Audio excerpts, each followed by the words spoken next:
భూమి గుండ్రంగా తిరుగుతుంది అని చదువుకున్నాం, విన్నాం కూడా. కానీ ఎప్పుడూ చూడలేదు. తాజాగా ఓ శాస్త్రవేత్త భూభ్రమణాన్ని ప్రత్యక్షంగా చూశారు. ఆస్ట్రేలియాకు చెందిన ఈ శాస్త్రవేత్త అంతరిక్షం నుంచి 1,28,000 అడుగుల ఎత్తు నుంచి దూకి భూమి మీదకు చేరుకున్నాడు. అంతరిక్షం నుంచి భూమికి చేరేందుకు ఈ వ్యోమగామి 1,236 కిలోమీటర్ల ప్రయాణాన్ని 4 నిమిషాల 5 సెకన్లలో పూర్తి చేశాడు. అతను భూమి కదులుతున్న దృశ్యాన్ని స్పష్టంగా చూశారు.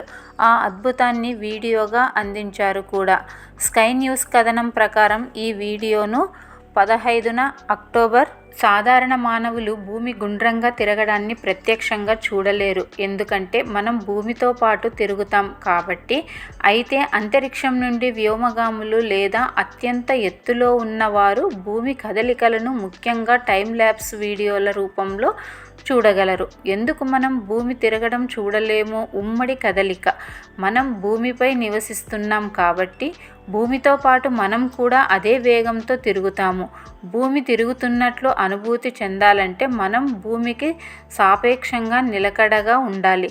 కానీ మనం కూడా దానితో పాటు తిరుగుతాము. 2012న Felix Baumgartner sky dives from the space అనే శీర్షికతో ప్రకటించింది. ఈ వీడియో వివరణలో అంతరిక్షం నుంచి దూకిన వ్యక్తి Australian sky diver Felix Baumgartner. Australian వ్యోమగామి కాదు. స్కై డైవర్ ఫెలిక్స్ బామ్గార్ట్నర్ భూమి నుండి 1,28,097 అడుగుల ఎత్తు నుండి దూకి చరిత్ర సృష్టించాడని తెలిపారు. ఫెలిక్స్ బామ్గార్ట్నర్ ఒక పెద్ద హీలియం బెలూన్ నుండి దూకిన తర్వాత తన పారాచూట్ తెరవడానికి ముందు 4 నిమిషాల 19 సెకన్ల పాటు ఫ్రీ ఫాల్ అయ్యారని ఇందులో తెలిపారు. దీనిపై మరింత సమాచారం కోసం ఇంటర్నెట్లో వెతకగా 14 అక్టోబర్ 2012న BBC న్యూస్ ప్రచురించిన కథనంలో అదే వీడియో కనిపించింది.